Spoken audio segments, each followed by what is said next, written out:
గౌరవ ముఖ్యమంత్రి గారు మీ ద్వారా గౌరవ ముఖ్యమంత్రి గారికి విజ్ఞప్తి చేస్తున్నా, వారు ఇచ్చేటటువంటి రిప్లైలో సమాధానం చెప్పాలా. తెలంగాణ రాష్ట్రంలో ఒకే ఒక్క ఎయిర్పోర్ట్ ఉన్నది, మరి రెండవ ఎయిర్పోర్ట్ గా అభివృద్ధి చేయడానికి ఆదిలాబాద్ కు అవకాశం ఉన్నది. ఇప్పటికే రక్షణ శాఖ అన్ని విధాలుగా నిధులు ఇవ్వడానికి సిద్ధంగా ఉన్నది. కాబట్టి ఆదిలాబాద్ లో ఎయిర్పోర్ట్ నిర్మాణం చేయడానికి ప్రభుత్వం నుంచి ఎటువంటి చర్యలు తీసుకుంటున్నారో మీ ద్వారా చెప్పాల్సిందిగా ముఖ్యమంత్రి గారిని కోరుతా ఉన్నాను. అధ్యక్ష కూడా దృష్టి పెడుతుంది. అది ఆదిలాబాద్ ఏరియాలో కూడా ఒక ఎయిర్పోర్ట్ ఏర్పాటు చేయాలని. ఆదిలాబాద్ ఎయిర్పోర్ట్ లో డిఫెన్స్ తాలూకా ల్యాండ్ ఉంది.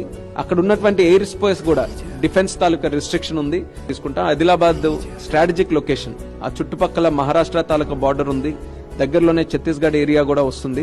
ఆ ప్రాంతంలో ఎక్కడ కూడా దగ్గరలో ఎయిర్పోర్ట్ లేనందువలన అక్కడ మంచి డిమాండ్ కూడా ఎస్టాబ్లిష్ అయ్యే అవకాశం ఉంది. కాబట్టి అది ఖచ్చితంగా భవిష్యత్తులో చేసే అవకాశాలని తీసుకొని వచ్చే విధంగా మా వంతు ప్రయత్నం చేస్తామని కూడా తెలియజేశాం.